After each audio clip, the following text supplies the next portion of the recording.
Faster than a speeding bullet. More powerful than a locomotive. Able to leap tall buildings at a single bound. Look, up in the sky. It's a bird. It's a plane. It's Superman. Kellogg's Pep. P-E-P, Pep. Kellogg's Pep, the Sunshine Cereal, presents The Adventures of Superman.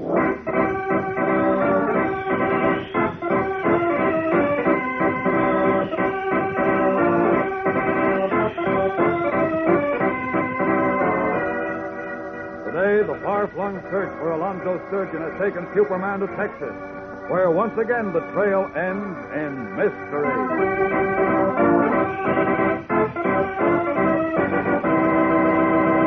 Hello there, gang. This is your pal Dan McCullough. Say, you want to have a circus of fun at breakfast tomorrow? Have yourself a cantaloupe pinwheel, patterned after those brilliant-colored circus pinwheels that go spinning around in the breeze. You know, that's this week's pep dish of the week, cantaloupe pinwheel, and it sure does tickle your taste. Here's how it goes. You start off with your regular serving of Kellogg's Pep, the Sunshine Cereal. Then, with your spoon, scoop out strips of golden ripe cantaloupe. Arrange them on top of your Pep, you know, like the spokes of a wheel. Add milk and sugar, and pitch in. No kidding, gang. This is a dish your appetite will really latch onto, because those crisp, tender flakes of Kellogg's Pep are tops when it comes to real melt-in-your-mouth goodness. What's more, Pep is called the Sunshine Cereal. It's loaded with sunny, golden toasted flavor. If you get hep to Pep, you'll want to eat up every bit in your bowl. And you know, that's particularly important nowadays when we're sending the cereal grains to fellows and girls overseas. So make sure not a bit is wasted when Mom brings Kellogg's Pep home from the grocer's. If you pour your own Pep, pour it carefully and finish off every bit you pour out. Remember, gang, that's important. Eat all your Pep. Don't waste it. Now, the adventures of Superman. When Lois Lane and Horatio Horn, the Daily Planet's rural correspondent, were captured by the same gang who had abducted Professor Alonzo Sturgeon, famous atom bomb scientist, they learned that the professor had been taken to New Orleans. From there, he was to be transported to a secret destination by air. Superman rescued Lois and Horn from the flaming warehouse in which the gang had imprisoned them, and then streaked to New Orleans, where he discovered that a plane, apparently carrying Professor Sturgeon, had taken off several hours before for Brownsville, Texas. As we continue now, Superman has rocketed to Brownsville, and once more in his guise of Clark Kent, has just heard disquieting news from the dispatcher at the airport. Sure you know which plane I'm talking about? Yes, sir, Mr. Kent. That plane was due here an hour ago, but up to now it's unreported. Unreported? That's right. Seems to have clean disappeared. Oh, when was the last time you had any word of it? When it took off from New Orleans around 1 o'clock this morning, not a thing since. That's strange. Have you checked with the other fields between here and New Orleans? No, sir, but we'd have been notified right away if he came down at a regular commercial airport. No. You see, they're all on the teletype loop. But there's a heap of small fields which don't have a teletype. If he landed at one of them or in the open country, there's no telling when we'd get a report. Well, is anything being done to locate the plane? Yes, sir, I notified the federal people. They've got search planes out now. I see. They'll let me know as soon as they find anything. If they find anything. Well, that plane must be found. If it isn't, our country and the whole civilized world will be in great danger. What do you mean, Mr. Kent? Well, there's no time to explain now, but if that plane really intended to come to Brownsville, I'll find out if he came down between here and New Orleans. You find out. You got a plane? Well, no, not exactly, Look, but... Mr. Kent, the best thing for you to do is to wait right here until we get a report from the search party. But Because even if you chartered a plane, you'd be a month covering all the country between here and New Orleans. I can do it a lot faster than that. Thanks a lot, though. I'll be seeing you. Leaving the puzzled dispatcher's office, Clark Kent steps behind a hangar, strips off his business suit, and stands revealed in the blue costume and red cape of Superman. Up, and away!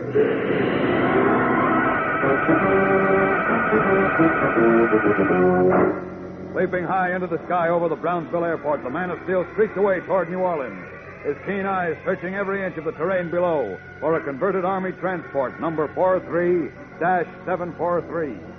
For hours he searches vainly, flashing out over the blue Gulf of Mexico to examine the waters near the coast. Meanwhile, almost 2,000 miles to the south, the very plane Superman seeks is droning steadily southward above the Pacific Ocean. In the cockpit, co-pilot Bruce McMillan talks to pilot Bill Ramsey. There's a couple of things about this setup I don't like, Bill. What's eating you now, Bruce? Well, first thing, I've heard of shipping rare animals and birds and stuff from the tropics to the States.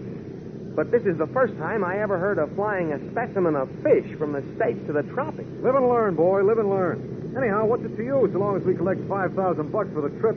That'll buy us another ship for our new GI airline. What good will the money do us if we get in trouble? What trouble? We're not getting into trouble, Bruce. I hope not. But answer me this one. How come our two passengers had us take off for Brownsville last night and then made us switch course and light out for Bolomar? They told us why. They were afraid that what they call their fish might get sick, so they decided to pass up the ichthyologist meeting in Brownsville and go straight to Bolomar. Okay, I'll buy that. But I still think it's funny about our radio conking out just then, so we couldn't notify Brownsville. It was okay before. This is an old ship, Bruce. Things always happen to jalopies. You know that. Marone promised to install a new radio for us when we get to Bolomar, by the way. Yeah, nice of him. Sure it is. The only thing that bothers me, though, is they'll be hunting for us all over Texas by this time. That means lots of explanation when we get back. I tell you, this whole setup smells fishy to me, Bill. Oh, I was wondering when that pun was coming. I'm not punning. Marone doesn't act like a zoologist or ichthyologist or any other kind of anologist to me.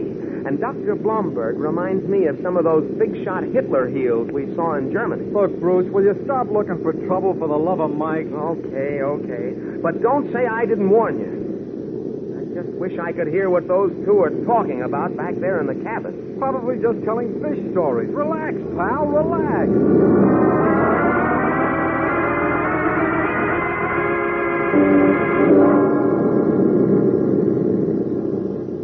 I think the pilot, Ramsey McMillan, has become suspicious, Herr Marone. Those stupid Yankees. Do not worry about them, Dr. Blomberg. They did not even become suspicious when their radio suddenly failed. Good. All that remains, then, is to persuade Professor Sturgeon to tell us a few secrets of the atom bomb which we do not know. Believe me, Blomberg, he will tell you. As head of the Bolomar Political Police Bureau, I have perfected ways of making men talk which not even your Gestapo know. We approach the Cape. Within an hour we shall be in the Bolomar. It's been a long trip for Professor Sturgeon, and he is no longer young.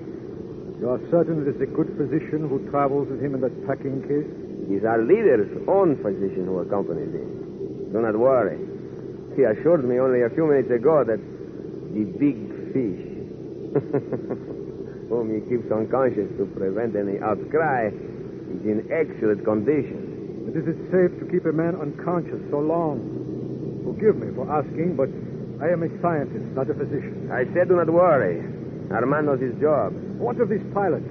Surely you do not intend to allow them to return to America and say where they have been? Do you think me a fool? I will permit them to begin that return journey to the States. To get perhaps halfway there so no connection can be traced to Bolomar. Then they will have an accident. They will simply crash to death in the jungle, or perhaps in the Gulf of Mexico. It matters not. You mean you will do something to their plane before they leave Bolomar? Exactly. Another procedure which my political police bureau has perfected. But suppose it goes wrong? It will not. But it may. It would be safer to finish them off in Bolomar. If you please, Dr. Blomberg, attend to your job and permit me to attend to mine. I wish the plane to crash where no suspicion can attach to my country. And until our atom bombs are complete, and we can strike the Yankees to their knees with a lightning surprise attack, I wish no incident to occur which might put them on their guard. I see. Perhaps you know best, Herr Marone, but... No buts, if you please. I am in command here.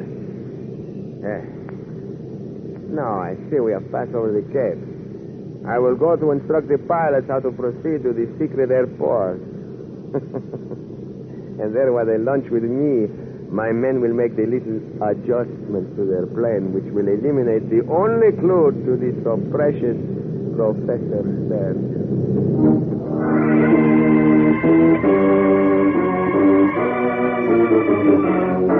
We'll be back in a moment for the dramatic climax of today's episode.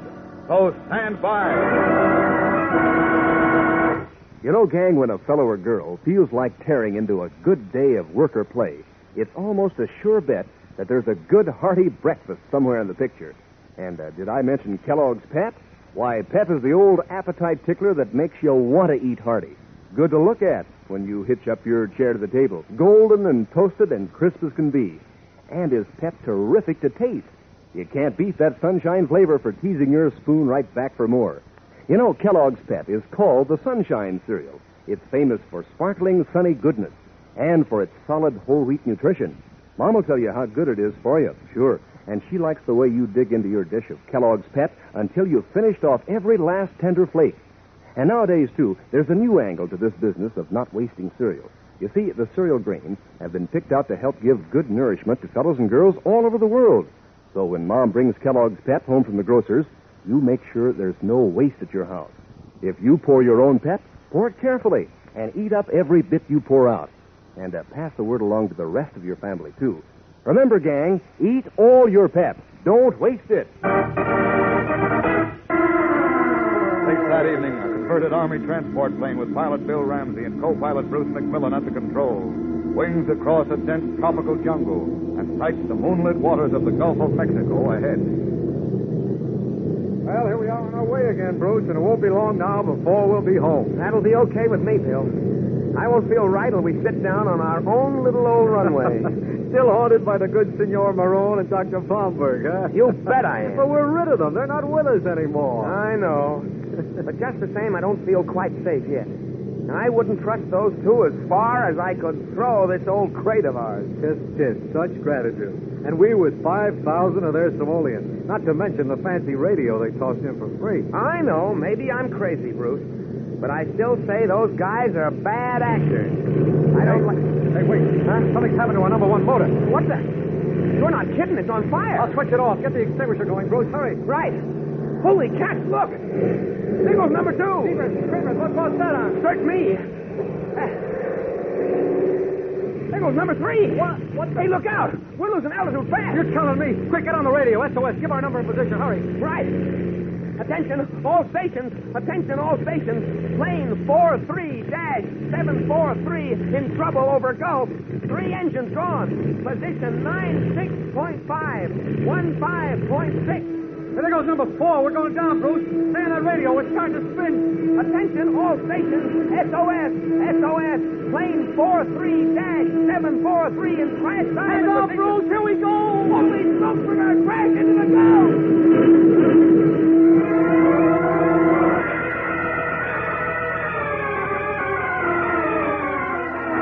Nose pointed straight down, on fire and spinning like a smoking top, the old Army plane hurtles down to the dark waters of the Gulf, carrying Bill Ramsey and Bruce McMillan to what seems like certain destruction. Senor Marone has done his work well. And now, if the 2 pilots perish, the only clue to Professor Sturgeon's whereabouts and to the evil power which plans to hurl the world once again into slavery and chaos will disappear with them. What will happen? Is there any chance for the 2 flyers for whom Superman is diligently searching? Tomorrow's episode, tense with excitement, will tell the story, fellows and girls. So don't miss it. Tune in, same time, same station. And remember, for breakfast, it's Kellogg's Pep. For excitement, the adventures of Superman.